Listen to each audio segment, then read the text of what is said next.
Hi viewers, வணக்கம் and welcome to food recipes with Janu. இன்றைக்கு நான் வளையா மீன் டெவல்தான் செஞ்சு காட்ட போகிறேன். மீனை சுத்தமாக கழுவி வச்சுருக்கேன். அதோட கொஞ்சமாக உப்பு சேர்த்துக்கொள்ளுங்க. அதோடவே மஞ்சள் தூள் கொஞ்சமாக சேர்த்துக்கொள்ளுங்க. மிளகாய்த்தூள் 1 டீஸ்பூன் அளவுக்கு சேர்த்துட்டு இதை நல்லா கலந்து கொள்ளுங்க. எல்லாத்துலேயுமே படக்கூடியது போல் நல்லா பிரட்டி விடுங்க. இதோடவே நீங்கள் அரை லெமன் ஜூஸை புழிஞ்சு விட்டுக்கொள்ளுங்க. இன்னும் ஒரு தடவை நீங்கள் இதை பிரட்டி விட்டுக்கொள்ளுங்க. விட்டுட்டு இதை நீங்கள் ஒரு 10 நிமிஷத்துக்கு ரெஸ்ட் பண்ண விடுங்க மீனை. இது ஒரு ஓரமாக இருக்கட்டும். இப்போ நம்ம அடுத்த ஸ்டெப்பாக இதுக்கு என்னென்ன தேவையான பொருட்கள் அப்படின்றத பார்த்துட்டு நம்ம கட் பண்ணி வச்சுக்கொள்ளுவோம். மிளகுத்தூள், சில்லி ஃப்ளேக்ஸ், காஞ்ச மிளகாயை நம்ம நறுவல் துருவலாக இடிச்செடுத்தால் அது சில்லி ஃப்ளேக்ஸ்ன்னு சொல்லுவோம்.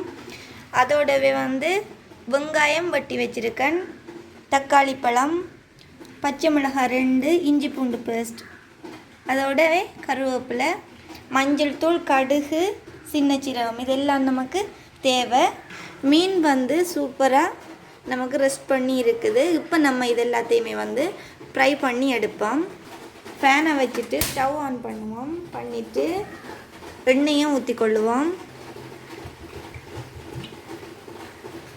எண்ணெய் சூடாகிட்டான்னு பார்ப்போம். எண்ணெய் சூடாகிட்டு இப்போ இதில் நம்ம ஒரு மீனாக போட்டு எடுத்துக்கொள்ளுவோம்.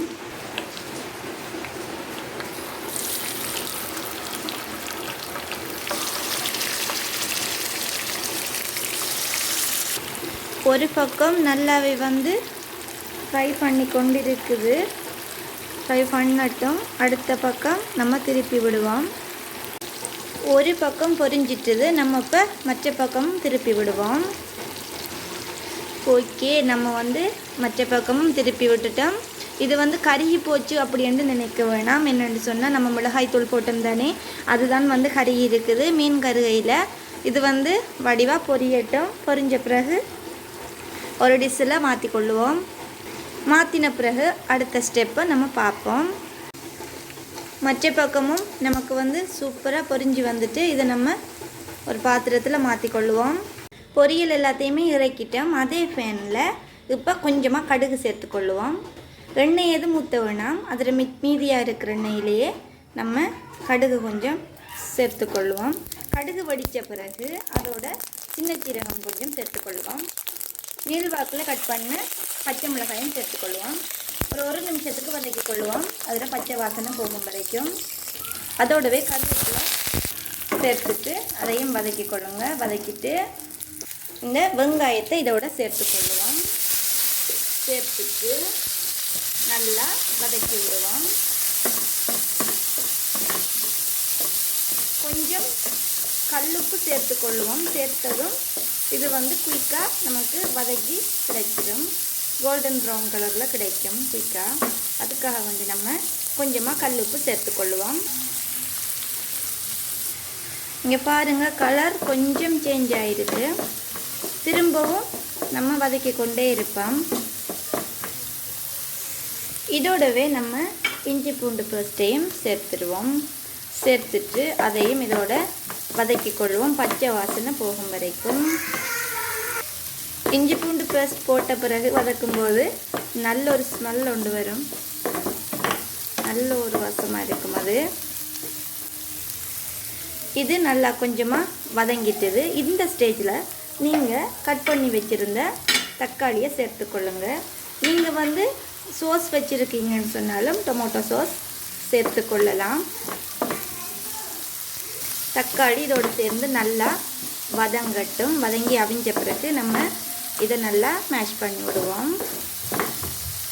நீங்கள் இதோட சுவை ஊட்டி எதுவும் சேர்த்துக்கொள்ள போகிறீங்கன்னு சொன்னால் ரசமொசு இல்லைன்னு சொன்னால் சூப் கட்டி எதுவும் சேர்க்க போகிறீங்கன்னு சொன்னால் இந்த ஸ்டேஜில் நீங்கள் சேர்த்துட்டு நல்லா வதக்கி கொள்ளணும். என்னென்னு சொன்னால் இந்த ஸ்டேஜில் தான் எல்லாத்துலேயும் சேரக்கூடியது மாதிரி இருக்கும். நீங்கள் சேர்த்தது அதுக்காக வேண்டித்தான் சொல்கிறேன். இதோடவே நீங்கள் கொஞ்சமாக பெப்பர் சேர்த்துக்கொள்ளுங்க, மிளகுத்தூள் சேர்த்துட்டு அதையும் நல்லா வதக்கி கொள்ளுங்க. மஞ்சள் தூள் 1/2 டீஸ்பூன் அளவுக்கு சேர்த்துக்கொள்ளுங்க. சேர்த்துட்டு இதோடவே நீங்கள் சில்லி ஃப்ளேக்ஸும் சேர்த்துக்கொள்ளுங்க. உங்களுக்கு உரைப்பு போதிய அளவுக்கு நீங்கள் சேர்த்துக்கொள்ளுங்க. நாங்கள் கொஞ்சம் உரைப்பு கூடுதலாக தான் சாப்பிடுவோம், அதால் கொஞ்சம் கூடுதலாக சேர்த்துருக்குறேன். நீங்கள் உரைப்பு குறைவாக வேணும் அப்படின்னு சொன்னால் ஒரு டீஸ்பூன் அளவுக்கு, இல்லைன்னு சொன்னால் 1/2 டீஸ்பூன் அளவுக்கு போட்டுக்கொள்ளுங்க. நான் 3 டீஸ்பூன் அளவுக்கு போட்டிருக்கேன்.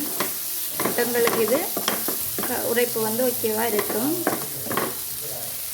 சிம்பிளாக நம்மளோட வீட்டில் இருக்கிறதுகளை வச்சு நம்ம இப்படி இந்த டெவல் செய்கிறதுன்ட்டு தான் பார்த்துருக்குறோம். இதே வித்தியாசமான முறையிலெல்லாம் செய்வாங்க. மீனை கார்ன்ஃப்ளவருக்குள்ளே போட்டுட்டு அப்படியெல்லாம் செய்வாங்க. நம்ம வீட்டில் இருக்கிறத வச்சு செஞ்சு காட்டியிருக்கிறேன். அவ்வளோ சூப்பராக இருக்கும். ஒரு தரம் சரி உங்களோட வீட்டில் ட்ரை பண்ணி பாருங்கள் இதே மெத்தடில். இப்போ நம்ம பொரித்து வச்சுருந்த மீனை இதோட சேர்த்துக்கொள்ளுவோம். சேர்த்துட்டு இதையும் நல்லா பிரட்டி கொள்ளுவோம். நான் எல்லாத்தையுமே நல்லா பிரட்டிட்டேன். இங்கே பாருங்கள் எவ்வளோ சூப்பராக இருக்குன்னு சொல்லி. பார்க்கவே அவ்வளோ அட்டகாசமாக இருக்குது. சாப்பிட்டா அவ்வளோ சூப்பராக இருக்கும். ஒரு தடவை மறக்காமல் இதே போல் மெத்தடில் நீங்கள் வீட்டில் செஞ்சு பாருங்கள். இந்த வீடியோ உங்களுக்கு பிடிச்சிருந்தா லைக் பண்ணுங்கள், ஷேர் பண்ணுங்கள், கமெண்ட் பண்ணுங்கள். மறக்காமல் என்னோடய சேனலை சப்ஸ்கிரைப் பண்ணுங்கள். தேங்க்யூ ஸோ மச் ஃபார் வாட்சிங். டாடா, பாய்.